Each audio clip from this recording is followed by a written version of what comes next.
do Trabalho do Rio Grande do Sul continua resgatando trabalhadores em situação análogas à escravidão. Na última sexta-feira, 10 de março, os auditores fiscais do trabalho resgataram 82 trabalhadores em 2 fazendas de plantio de arroz na cidade de Uruguaiana. A operação foi deflagrada depois que o Ministério Público do Trabalho recebeu algumas denúncias sobre a presença de adolescentes em situação irregular e precária. Na ação, foi verificado que os menores, que tinham entre 14 e 17 anos, estavam realizando a aplicação de agrotóxicos sem o equipamento individual de proteção correto. Além disso, eles tinham que caminhar debaixo do sol quente cerca de 50 minutos, do alojamento até a plantação de arroz. Mesmo com essa extenuante jornada, eles não tinham direito de beber água e muitas vezes acabavam desmaiando de fome e de sede, e isso era motivo de desconto em seus salários. Com o resgate dos 207 trabalhadores nas vinícolas de Bento Gonçalves no mês de fevereiro, o Rio Grande do Sul registra agora 291 trabalhadores em situação análoga à escravidão. Em 2022, esse número chegou a 156 pessoas. Eu sou a Larissa Machado e esse foi mais um Giro Sindical do Plantão Ecetista. Até a próxima edição!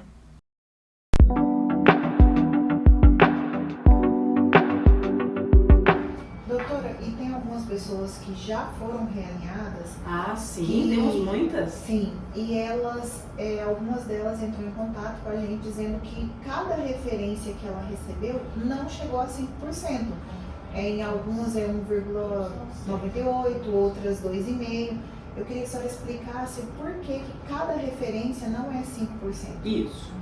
Olha, a gente tem a tabela de NM, NS e NT, que é a tabela vinculada, criada lá no PCCS 2008. Lembrando que o Correio matou a tabela do RS, que era do PCCS 95, ele nunca mais atualizou. Toda vez que tem um acordo coletivo, ele tinha que ir lá na tabela e atualizar a de 95 e a de 2008. Ele despreza essa tabela, não existe de 95 na vida do Correio, e ele utiliza só a de NM. É tanto que você olha na sua ficha, está lá, carteiro NM, não está carteiro RS.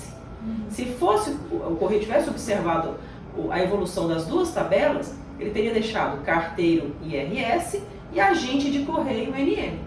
Mas ele só usa a tabela NM, NS, NT. E ela não tem um acréscimo de 5% de uma referência para outra.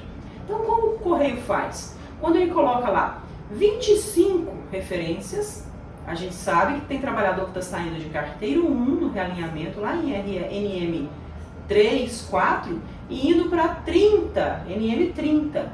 Então essa pessoa que ganhou aí 25, 26 referências, uma é de 1,8, outra de 2,5, outra 2,3, na soma total teve um aumento de 45% do salário, mas cada referência não equivale a 5%, é a soma total que deve ser observada. Fiquei com dúvida.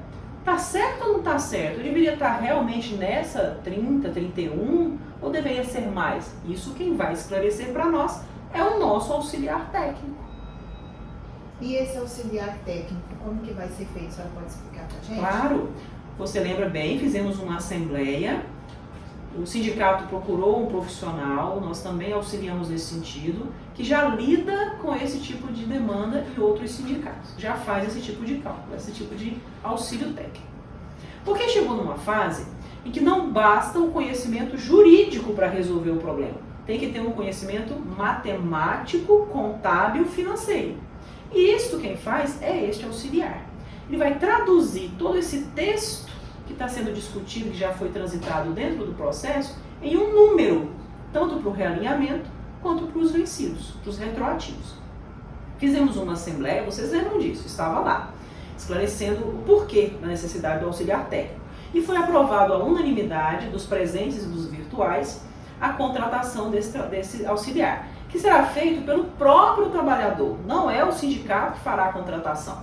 Ele fez a intermediação para conseguir, obviamente, um valor bem abaixo do que seria cobrado individualmente, né, em função do volume, e para viabilizar a estrutura para que isso venha a ocorrer.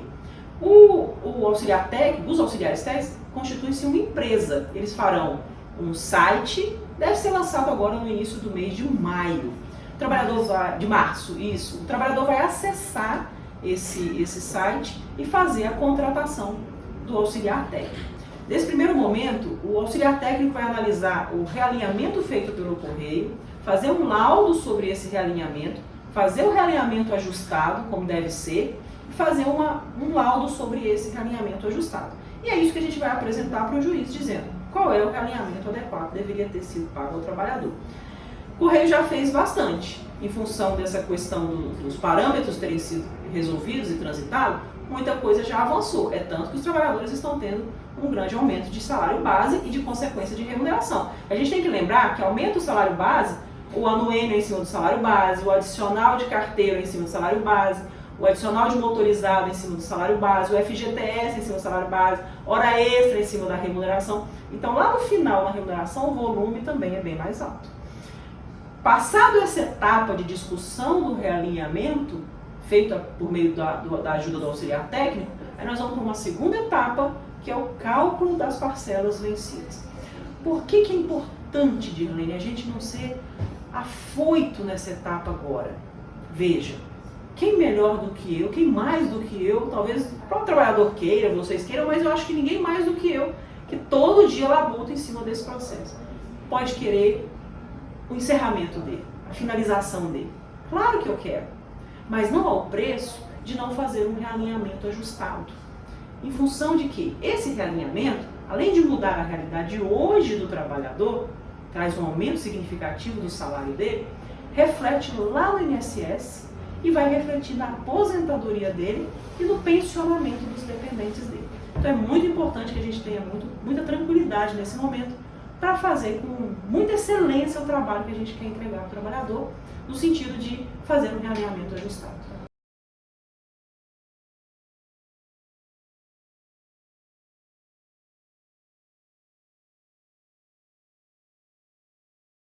Neste mês de março, nós do programa Plantão Estetista, o programa jornalístico do Sintect GO, estamos trabalhando diversos assuntos relacionados ao Dia da Mulher, como desigualdades de gênero, violência, autoestima e muito mais. Por isso, na última segunda-feira, dia 13 de março, eu conversei com a deputada federal Adriana Corse sobre os números do feminicídio em Goiás e no Brasil e quais são as soluções que ela vai trabalhar em seu mandato. Vamos conferir? Em 2022, Goiás registrou o 4º ano seguido da alta de número de feminicídios, com 57 ocorrências do tipo, um valor que foi 58% mais alto em relação a 2018, quando houve 36 ocorrências. Enquanto mulher que ocupou o cargo de delegada-geral da Polícia Civil do Estado, em 2011, como a senhora vê esse aumento no número de feminicídios no Estado? Olha, a situação da violência contra mulheres e meninas, tanto em Goiás como no Brasil de uma forma geral, é muito grave. Nós vivemos uma epidemia de violência e, infelizmente, isso não é à toa. Nós, principalmente, participando da transição do governo federal, constatamos que as políticas públicas de combate à violência contra mulheres e meninas e também de luta contra o machismo pela igualdade de gênero foram totalmente desmontadas no governo Bolsonaro. Para você ter uma ideia, se Bolsonaro tivesse vencido a eleição, nem sequer o Disque 180 nós teríamos mais funcionando no Brasil. Então é muito grave, nós precisamos reconstruir essas políticas e acredito que este último 8 de março foi um 8 de março histórico, onde várias medidas foram apresentadas pelo presidente Lula, justamente ao nosso pedido, para que nós possamos retomar essa caminhada por um país mais justo e igualitário. Até 2015, o feminicídio não era tipificado. Portanto, se uma mulher fosse morta por seu marido ou companheiro, esse crime era tratado como um homicídio normal e entrava na estatística geral. No entanto, com a Lei 13.104 de 2015, ele passou a ser tipificado. O que essa mudança representa? Olha, nós consideramos, e eu pessoalmente também, essa lei muito importante, porque, por um lado, ela traz um aumento de pena, tornando o feminicídio, ou seja, o assassinato de uma mulher, pela razão de ser mulher, ou seja, em situação de violência doméstica ou por ódio de gênero, né? É um crime hediondo hoje no Brasil, tornando a pena a maior na nossa legislação.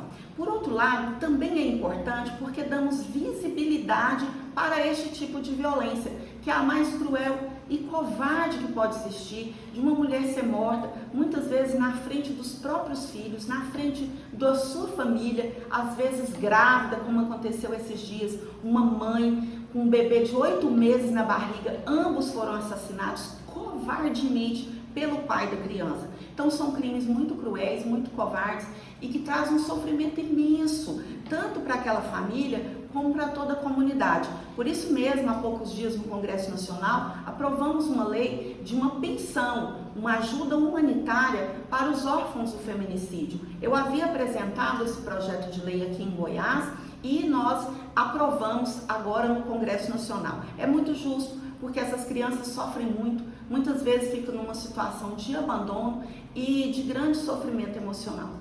Tá, então com essa tipificação do feminicídio, bem como com a lei da Maria da Penha, a sociedade passa a discutir mais a objetificação da mulher? Olha, com certeza, as legislações elas trazem uma visibilidade para esta pauta, mas é necessário muito mais. É necessário que, de fato, essas legislações se transformem em políticas públicas efetivas. Por exemplo, a Lei Maria da Penha traz a possibilidade real de que a polícia possa agir com rigor e traz várias políticas públicas, tanto de prevenção como de proteção das mulheres e também de conscientização. Mas, infelizmente, muitas delas ainda não estão sendo efetivas e reais na sociedade. Em Goiás, foi criada a Delegacia Estadual de Defesa das Mulheres. Ela não tem um local apropriado para funcionar, ela não tem uma psicóloga para atender as mulheres que procuram ajuda, ela tem pouquíssimo pessoal. Então, é necessário que realmente as políticas públicas se transformem em realidade e sejam fortalecidas pelo poder público, tanto delegacias, como abrigos, como centros de referência e, por outro lado, se faz necessário uma ação pública de transformação do pensamento machista na nossa sociedade, que é o verdadeiro motivo de tanta violência. Sim, Adriana, o combate à violência contra a mulher foi uma das suas bandeiras como deputada estadual, inclusive com a propositura de vários projetos que viraram lei em Goiás, como a Lei 20.473, que instituiu a política de atendimento à mulher vítima de violência no Estado. Como essa lei ela funciona na prática?